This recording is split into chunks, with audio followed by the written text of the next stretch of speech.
set that up. But you can go to the taxing office and tell them, hey, look, I'm taking over the property. The current owners have vacated, it's vacant, and you're not getting any tax dollars unless you take it from me. So they will take it, at that point. So now that you're paying taxes on it, you can now turn around, and what I generally do is I mow the lawn and put a for lease sign in it. I'll have a cleanup crew come in and clean up. A lot of times there's just junk left in the house from the last people, and once they clean that up and just make it broom clean. I don't care about anything else in the house. I mean, I'm not going to put appliances in or anything. Whatever's in there, that's how I'm going to lease this out. Now, the way I lease is I lease this way. I'm looking for people that have a difficult time leasing other places and will trade sweat equity for the current situation on the house. In exchange for that, instead of getting maybe $800 or $900 a month for rent, I'll take $300 or $400 for rent, half the normal rent. In exchange, you go in there, you can put in your water heater if you want hot water and your stove and stuff. I'll put them on a month-to-month lease. The reason why I want a month-to-month is in case the owners show up and decide to try to take my property back from me. And by the way, you can make it difficult for them to do that. I'm not going to go to it on this call, but you have legal rights, my friend. When you go in and you take over a property, any expense that you put into that house, you can get reimbursed for it, and the court will support you on that. Also, any taxes that you paid, they're going to have to reimburse you for that. These are things that a court would force. This is why you don't give up the house. Once you have it, if the owner shows up knocking on the door, your basic front to them is, hey, you lost your house, you left it, and you abandoned it. I took it over, so I've invested into it now. If you want to pay me off and pay me for my expenses, etc., whatever that's going to be is up to you, then you can have it. Otherwise, you need to take me to court.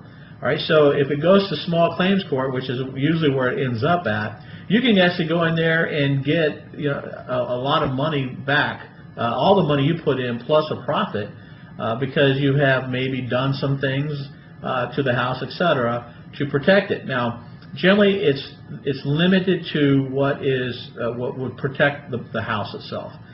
These are the things that the court will support, plus any back taxes that you've paid. So these you're entitled to.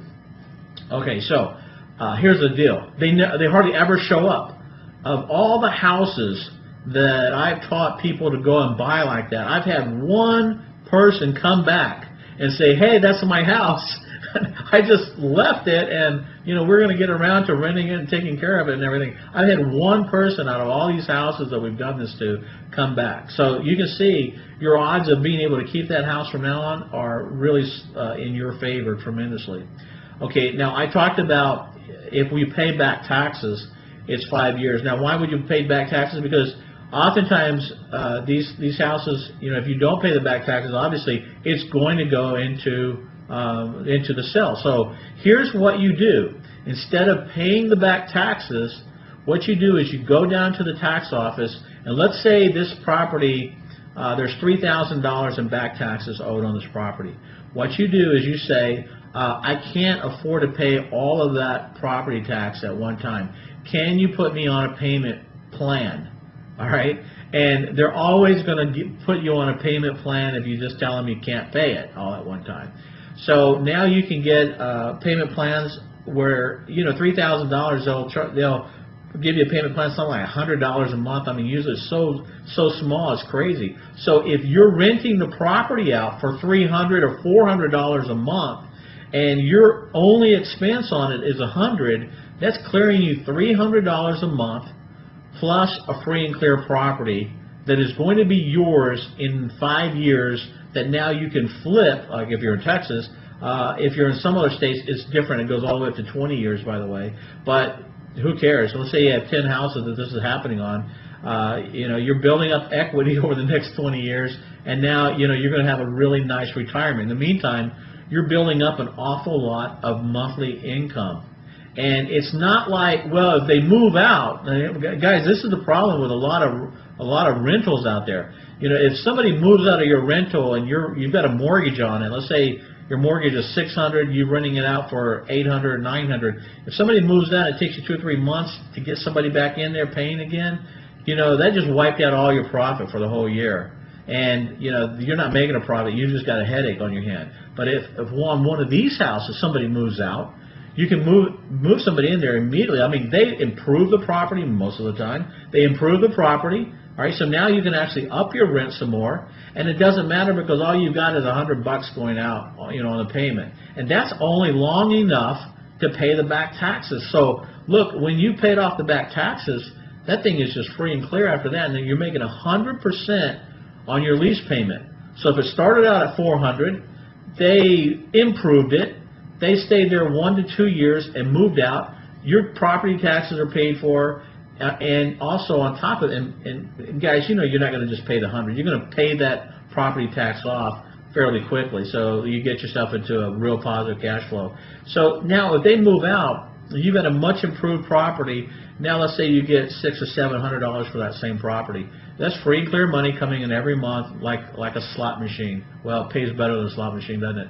So this is the technique that you can go out there and utilize on vacant properties. These are, again, tax sale properties. You get them before they go to the tax sale. There's no owners generally you ever have to talk to, so you don't have to negotiate with them.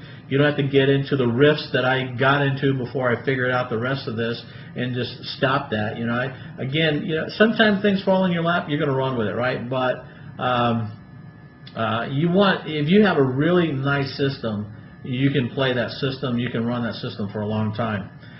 You can pick up one after another. Again, these properties are out there every month. I have a different twist. I can't get into it tonight. Maybe we'll do it on some other training night where we do a similar thing with raw land, the lots that go up for sale. And by the way, in every community, there are these local lots.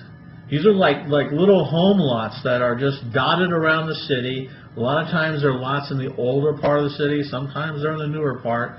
But at the sale, there's usually about $1,000 owed on these lots. Sometimes a little bit more, sometimes less. And you can pick up these lots, and I have a way to sell them immediately. So you can use a similar type method that we're talking about here on these lots, and you can see some of the other strategies that go along with it. I'm going to throw one side strategy out at you. Let's say you're working with one of these deals. You find a really good deal, and the owners of the property, you know, you do locate the owners of the property. They don't want the property anymore. Obviously, most of them don't, because you know they're letting it go to tax sale. Otherwise, they would have already redeemed it out. All right. So when you're approaching them, if they hold out for any more than $100 or $200, what you can do is give them a note. Say, okay, well, I'll give you $2,000 for your rights to the property, and I'll pay you on a monthly basis as $100 a month. So there you're taking over maybe a nicer moving quality property that you might right now be able to rent out for $600 to $800.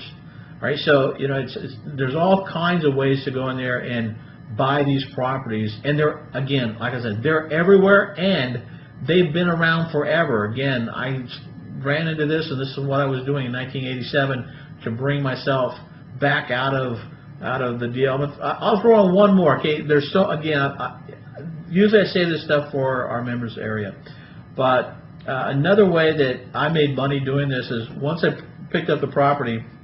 And let's say I bought the rights from the other owner. Now that's my property free and clear. But it's a free and clear property.